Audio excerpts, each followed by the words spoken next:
إن السيف الذي بقي مغمودا حينما هدمت الدار، السيف الذي بقي مغمودا حينما كسر ضلع الوديعة البتول، سيستمر هذا السيف لتتطاير الرؤوس عن الأعناق، أعناقكم يا بني أمية، باسم ظهير الحسين وعبيده، باسم قمر بني هاشم، يا زينب يا لثارات الحسين.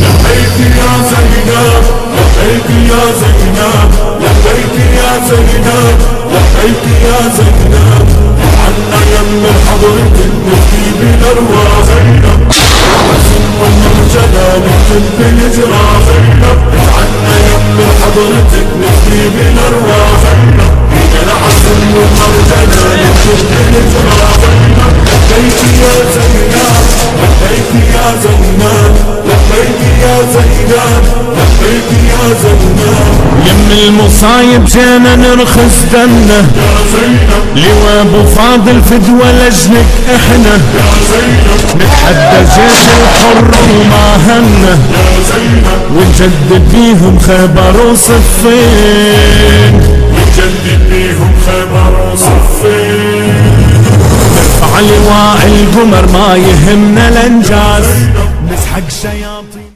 Sayyidah Zainab alayhi salam, a few days had passed after the birth of Sayyidah Zainab, and Fatima Zahra approached Imam Ali and said, "Oh Ali, are you not going to name your daughter are you not going to name your daughter?" To which Imam Ali responded, "I shall not precede the Prophet in doing so." The Prophet Muhammad was on a journey, and upon his return, as per norm, he visited Fatima Zahra, his daughter's house. And when Imam Ali approached him and said, "Oh Rasulullah, Allah has blessed your daughter with a daughter, and we wanted you to choose the name for her."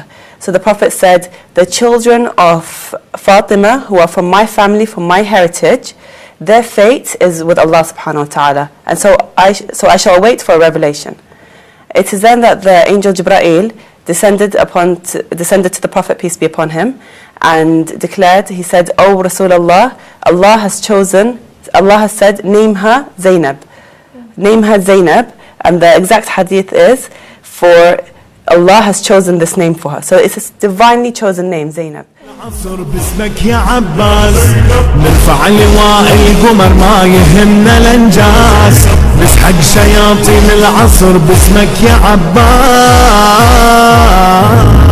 لبيك يا زينب، لبيك يا زينب، لبيك يا زينب، لبيك يا زينب، عنا يم حضرتك نفدي بالأرواح زينب، بينا العزم والمرجلة نكتب. Sayyidah Zainab alayhi salam's role was that to give motivation to the thirsty children to survive, to console the grief-stricken mothers whose sons' bodies were being returned to the tents, to take care of the ill Imam Sajjad alayhi salam at the same time, to remind people to maintain their faith in Allah whilst witnessing all these calamities that were befalling upon them. All along she was forgetting her own personal tragedies, that her two sons had just been slaughtered on the plains of Karbala. That was her role in Karbala.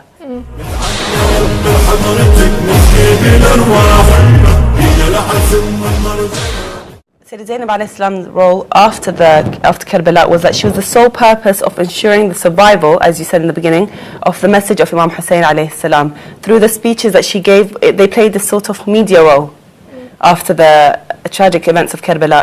Sayyidah Zainab alayhi salam, you could even say that if not for Zainab, then the blood of Imam Hussain alayhi salam would have been lost. So if not for her hard work.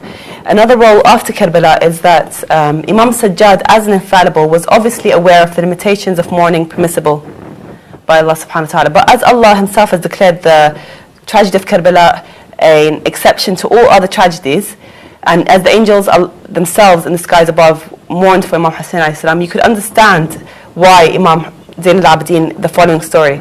It is said that when the hostages were shackled and brought upon the bodies that were, on the plains of Karbala, Imam Sajjad, witnessing his brothers, his father, his uncles, his cousins, his comrades, he was shackled. He felt helpless, that he wasn't able, due to his illness, to fight alongside them. And so he started, bereaving. He was bereaved. He was extremely bereaved. And so Sayyidah Zainab was there to remind Imam Sajjad of the words of Salma. and that maintained, that calmed him down.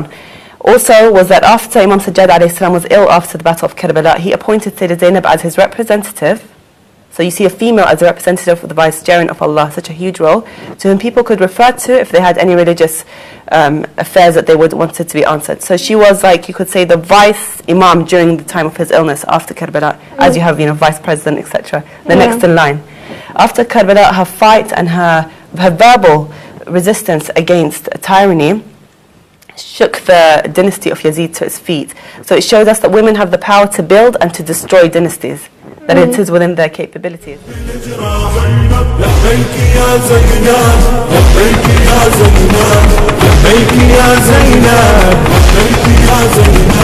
نرسم ملاحم حيدر بيدينا هيهات يسبوك يبت والينا بالدم حفرنا كتبنا عهد علينا نبقى بجوارك لو ضدنا هالكون نبقى بجوارك لو ضدنا هالكون احمي ضريحك حتى لو تشحن انفاس ما همنا نموت وننقتل هم نرفع الراس نحمي ضريحك Sayyidah Zainab alayhi salam, which had proven to be a renowned orator throughout her journey up until she came to Sham, she just stood up in the Senate of Yazid, which was the most tyrannical figure of his time, harshly addressing Yazid.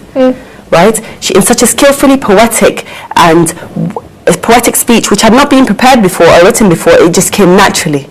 Right? Yazid had invited the ambassadors and personalities of different countries, promising them that, with the claim that they were going to come and meet captives of war, slaves of war, who had left the religion of Islam, whose men had been murdered by Yazid's army, and whose women were now captives.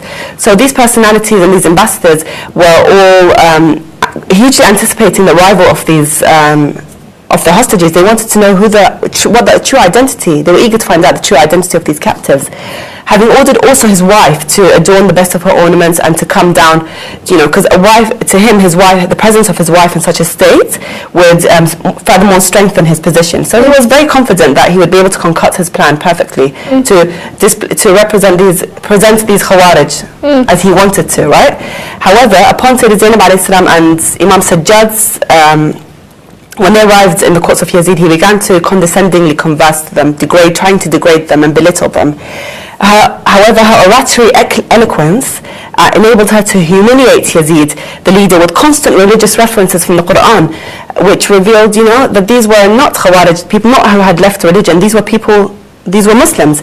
So it was quite a juxtapositioning of characters, because here you have the self-proclaimed leader of Islam, Yazid, who was drinking alcohol whilst speaking to people, and here you have the apparent Khawarij who had left the religion of Islam, completely using God's words to address him.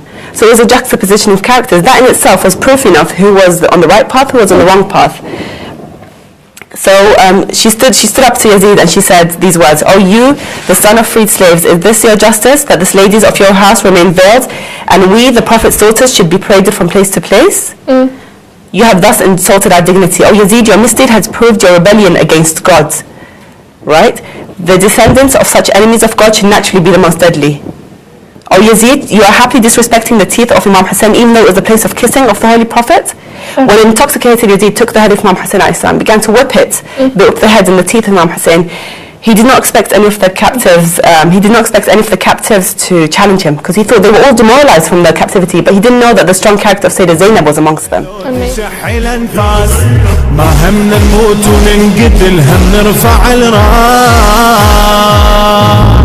لبيك يا زينب لبيك يا زينب لبيك يا زينب لبيك يا زينب وعنا يم حضرتك نحكي بالارواح العزم والمرجلة نكتب بالجراح وعنا يم حضرتك نحكي بالارواح العزم والمرجلة نكتب بالجراح لبيك يا زينب لبيك يا زينب لبيك يا زينب لبيك يا زينب احنا الخيار جينا نحن حدودك جيش الاعادي يفنوا ما يقولونك باسم ابو فاضل جينا نقر عيونك ننتظر مهدينا يحضر ويانا